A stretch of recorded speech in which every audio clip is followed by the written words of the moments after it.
It's the Vinyl Tag 2024.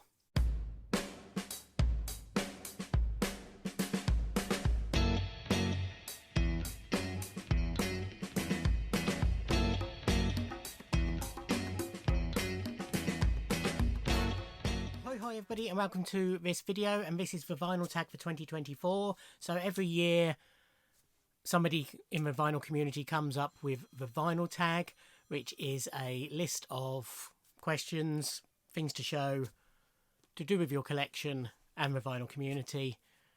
And as for the last couple of years, this one has been created by my good friend Rob Walker. So he's come up with 20 questions. Let's just plough through them. I will be referring to notes. I have a stack of stuff to show you. So question one is, show your favourite purchase of 2023. I divvied over this. There's a couple of possibilities. I decided wasn't asking your favourite album of 2023. That will come on a later video. So I could dismiss that. But then it was, what was I most pleased to have bought? So there was one album that was a great discovery that I really liked in 2023. But I think the thing I'm happiest to have bought, so therefore my favourite purchase, is the latest Prince Super Deluxe Edition. So this is Diamonds and Pearls. This is the vinyl box set. I bought the CD box set. I bought every variant, basically, because I'm me. So that would be my favourite purchase of 2023. Question 2, what was your last purchase of 2023? So on the 30th of December, I went to HMV and hit their sale. So my last vinyl purchase of 2023 is actually 6 purchases, which I have shown on my vinyl update. So it's Nick Cave and the Bad Seeds, Tend to Pray, Willie J. Healy, Bunny, Scott 4, Pearl Jam Versus. I lied, it's 7, but I've missed one. I'll get it in a second. Guns N' Roses Use Your Illusion, parts 1 and 2.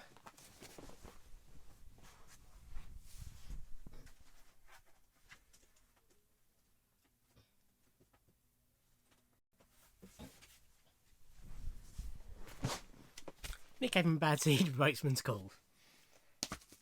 So they were my last vinyl purchases of 2023. Question 3 was, they released 2 albums in a year. So I've gone with the Beach Boys. I could have done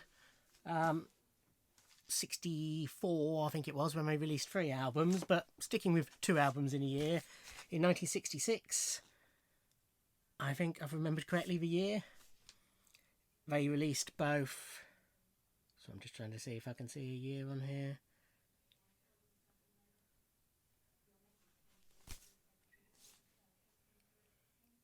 No, I can't. I'm sure it's 66 anyway. Wild Honey and Smiley Smile.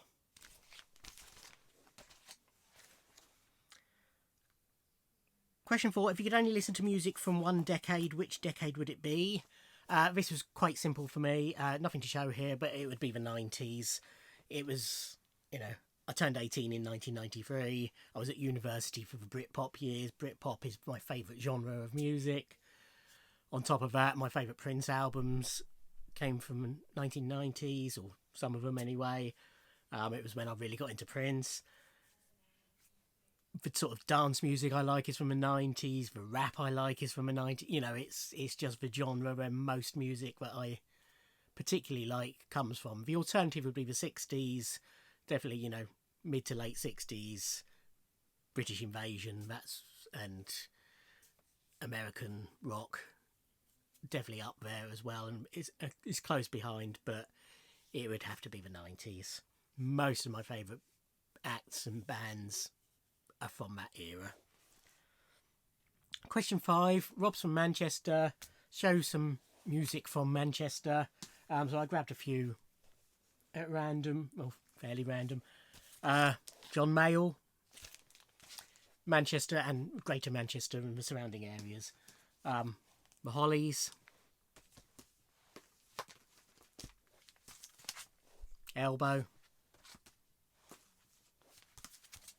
Badly Drawn Boy, Black Grape, all wonderful. 6, the artists you've listened to most in 2023. I haven't got any actual statistics, but it's going to be between one of two. Fair chance it's Prince. But if it's not, then it is almost certainly the lottery winners. So this album that came out this year, Anxiety Replacement Therapy, as some of you will know from watching previous videos, I bought 23 different versions of. Apart from the 5 cassette versions, I listened to all the physical formats, so that's 18. I also streamed it a number of times. I saw them live 3 times. I've got the tracks on my iPhone, so I've played them through the car. So yes, definitely listen to them a hell of a lot. Question 7, show 7 7-inches. No, nothing more than that, but I decided I'd show 7 signed 7-inches just to make it a bit more interesting. So I have this signed copy of Supergrass's Bad Blood, and I think this is on a colour. Yeah, it's on a marbly orange, but it's a lot more translucent with the light behind it, and doesn't want to go back into the sleeve.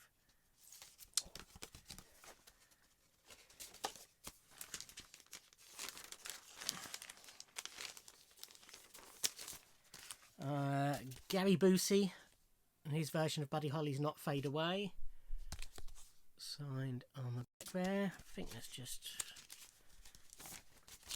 black vinyl. Oh no, translucent red.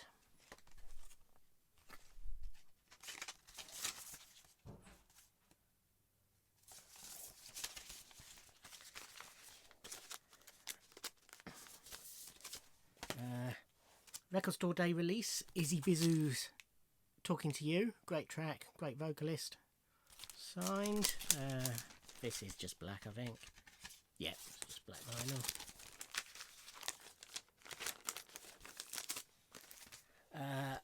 Lulu's Shout. So on one side it's got the original, and on the other side it's got 2015 version, and that side the label is signed by Lulu. And again, black vinyl.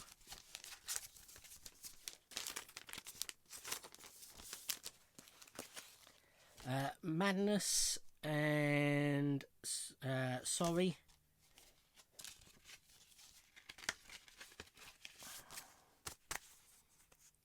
Fully signed. It's deliberately distressed sleeve. That's what it's meant to look like. And again, just black vinyl.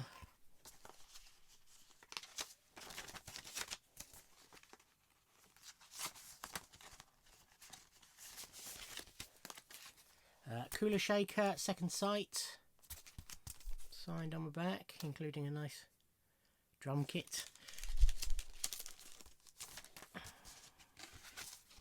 again, just black vinyl. And the 7th one, the 2022, I remember the year then, reversion of Free Lions, It's Coming Home for Christmas, Baddiel, Skinner and the Lightning Seeds, signed by Ian Brody, Frank Skinner and David Baddiel. And that's on white vinyl. So that's 7 7-inches. Question 8. Who's coming to the party? 4 music-related people who you would have at a dinner party, alive or dead. So I'd want people who would be entertaining company, people I find funny, but also people with an immense talent, because I love, talent for me is awesome in the literal sense of the word. And people who I would think would get on and who would be able to talk about songwriting and stuff like that, what interests me anyway. So I have opted for David Bowie, Neil Hannon of A Divine Comedy, Jarvis Cocker and Polly Harvey. I think that would be a very entertaining and enlightening evening. Question 9. Sadly, we lost from somebody who died in 2023. And I've gone for Steve Mackey from Pulp. Question 10. I can only listen to music from one country. Which country would it be? Head versus heart on this one. Most of my favourite music comes from the UK, especially England and Northern Ireland. However, I can't imagine living in a world where I couldn't listen to Prince, so I would have to say the USA purely for Prince. Question 11. A discovery from a vinyl community in 2023, so a channel I discovered in 2023.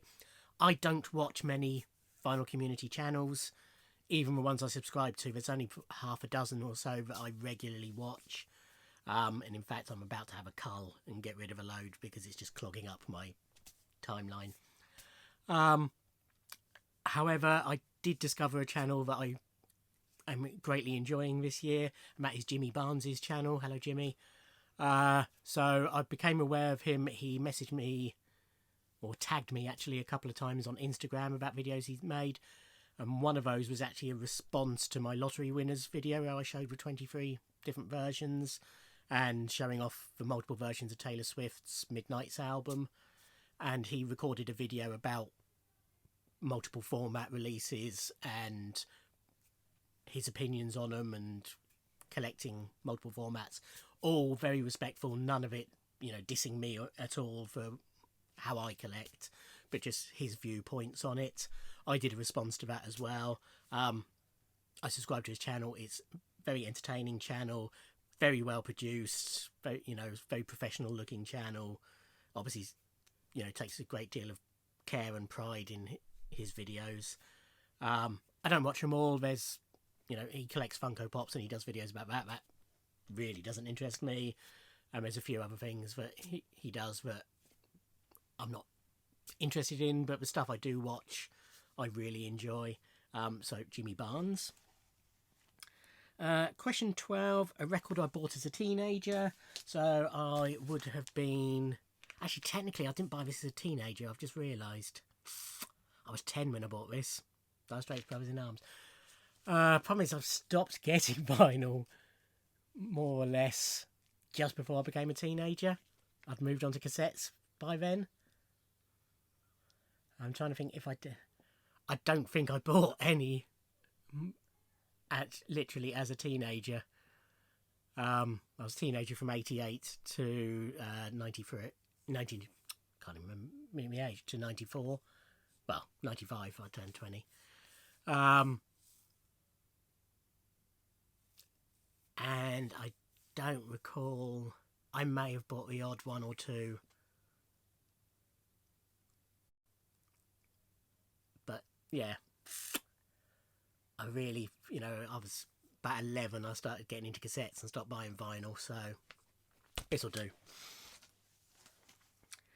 Question 13, show some soul or funk, because it's an area that doesn't get shown that much on the VC. I buy a fair bit of it. I like to explore soul and funk. I don't know much about it, but I'm always keen to learn. So random few. Brothers Johnson I've sort of got into over the last year or so. They're easy to pick up, some of their albums cheap. They're produced by Quincy Jones. They're great soul funk albums. This was Record Store Day a year or two ago. Donny Hathaway live. I wasn't going to get this. It was recommended to me by Paul Aiden, who lives in Australia and had already picked it up whilst I was queuing. I'm glad I picked it up. It was magnificent. Graham Central Station. So it's Larry Graham, who was a bass player in Sly and Family Stone, went on, formed his own band, Graham Central Station, then did solo work, worked with Prince, etc. Really funky albums. And more recent, and really just an excuse to show off this cover again, Janelle Monáe's Dirty Computer, with this magnificent lenticular sleeve.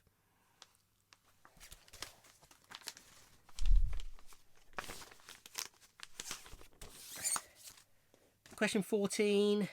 A record everyone has and a record nobody has. Obviously, these are generalisations. Not everybody will own Sgt. Pepper's Lonely Hearts Club Band, but most VC members will. And there's 299 other people who own this, but it was limited to 300 copies. It's 7-inch single, commemorating some shows played in Australia by Supergrass and Rocket Science. So it's a double A. Supergrass is sick on one side and Rocket Science is back for more on the other side. Australian only release, so I had to import it from Australia. As I say, only 300 copies. I've got number 172. It's on blue vinyl. Oh no, purple, violet, whatever you want to call it. Translucent violet, they probably called that.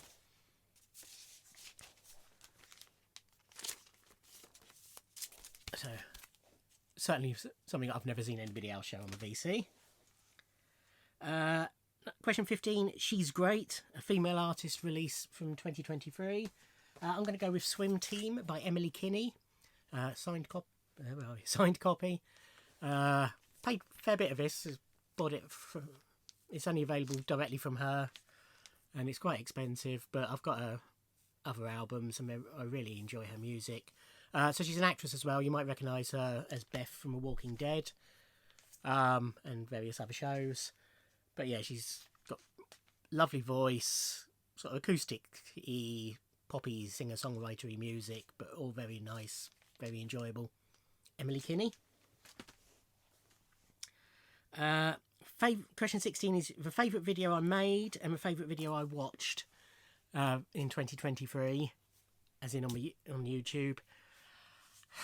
I can't really answer this. You know, I enjoyed making my Cardiff videos because it was because of being in Cardiff and having a great day with Craig and finding some great record shops and just revisiting my youth.